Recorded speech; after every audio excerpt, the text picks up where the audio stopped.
टिकाको दिनको आकाशको दृश्य हेर्नु है।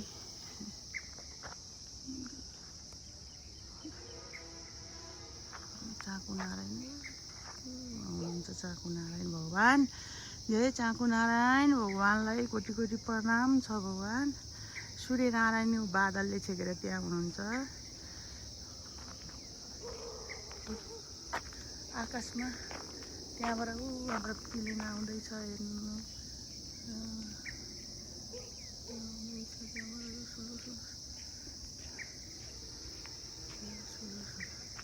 भिडियो राम्रो आयो हजुर। प्लेन आएको चाहिँ किन त्यो बादलले देख्दैन होइन।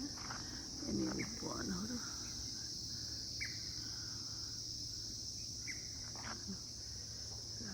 घामलाई पनि बादल भएपछि मलाई पनि छेक्ने रहेछन् होइन।